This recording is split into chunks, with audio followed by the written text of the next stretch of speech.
Vodafone, एकापेक्षा एक छोटे चॅम्पियन्स.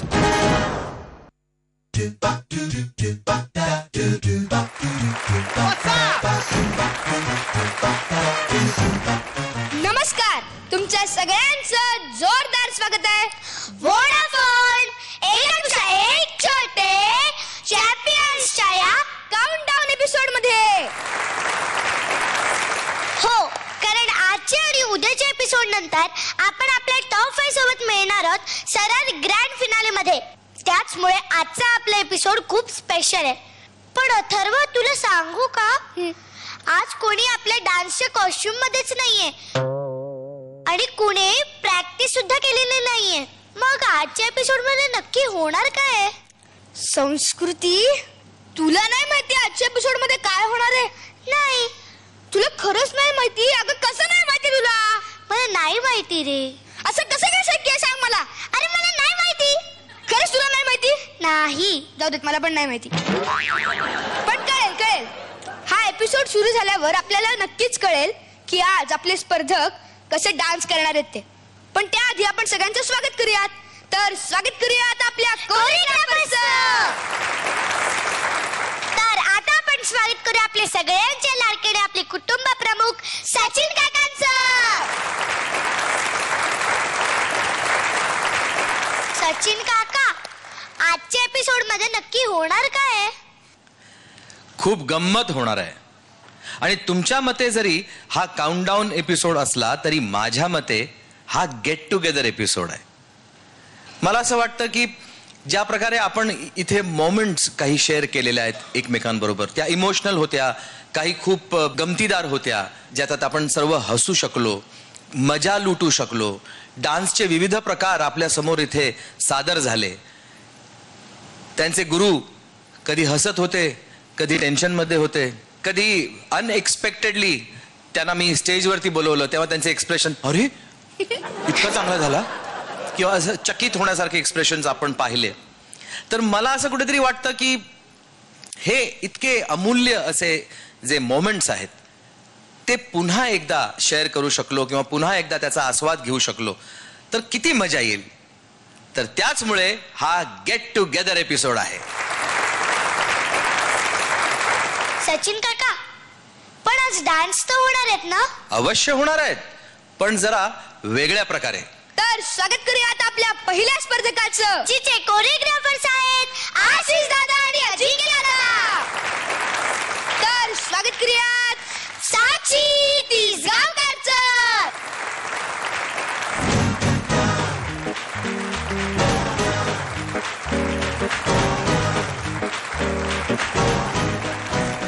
साक्षी, तू आता टॉप 5 मध्ये आली आहे, त्यामुळे तुला कसं वाटतंय ग? मला खूप छान वाटतंय की मी आता इथे टॉप 5 ला आली आहे. आणि जेव्हा आम्ही सगळे टॉप 15 ला होतो तेव्हा काही जण एलिमिनेट झाली होती आणि मला खूप दुःख झालं होतं. साक्षी, आपण त्याच्याविषयी नंतर बोलणारच आहोत, पण तू जेव्हा वोडाफोन एकापेक्षा एक छोटे चॅम्पियन्स मध्ये सिलेक्ट झालीस तेव्हा तुला काय वाटलं ग? मला छान वाटलं होतं की. आणि तुझ्या आईबाबांना कसं वाटलं होतं तेव्हा? माझ्या आईबाबांना खूप छान वाटलं होतं की मी सिलेक्ट झाले होते. आशिष दादा, अजिंक्य दादा, जेव्हा तुम्हाला कळलं की साक्षी ही तुमची कंटेस्टंट आहे आणि तुम्ही साक्षीचे कोरिओग्राफर आहे तेव्हा कसं वाटलं? म्हणजे काय गमती जमती घडल्यात त्यावेळेस? ज्यावेळेस आम्हाला कळलं की साक्षी तिसगावकर ही आमची कंटेस्टंट आहे त्यावेळी खूप आनंद झाला. कारण की ऑडिशनच्या वेळेस, सिलेक्शनच्या वेळेस आम्ही लास्ट सिलेक्शनला आम्ही एकत्र होतो, अजिंक्य आणि मी. त्यावेळेसच अजिंक्य म्हटलं की अरे ही किती गोंडू आहे आणि कशी नाचते, तिचं पोट बघ.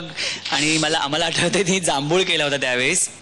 शी वॉज फॅन्टॅस्टिक. तिची एनर्जी आणि 7 वर्षाची होती तर आम्हाला एक नवल होतं की काय करू शकते ही मुलगी, आणि समजा ही जर आपल्याकडे आली तर हिच्याकडून खूप छान छान आपल्याला काहीतरी करून घेता येईल.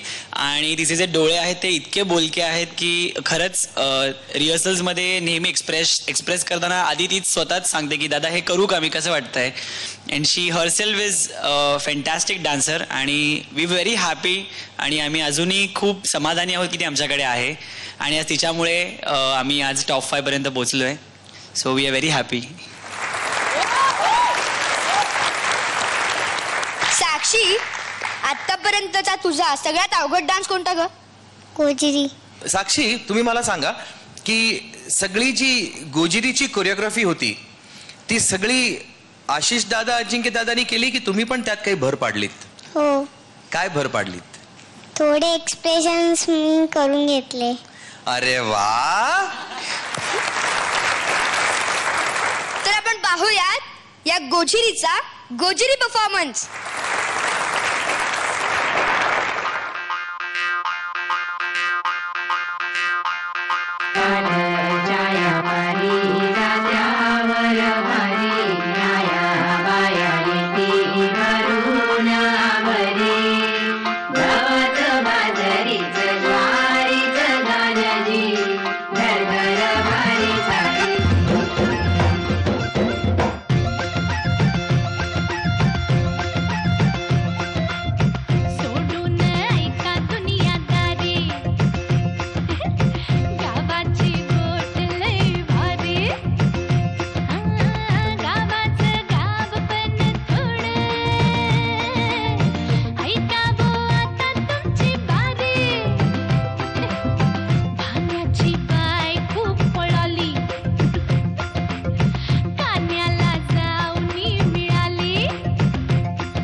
साक्षी, भगवान को साक्षी मानकर आम्ही तुम्हाला आमची बेटी मानलेली आहे.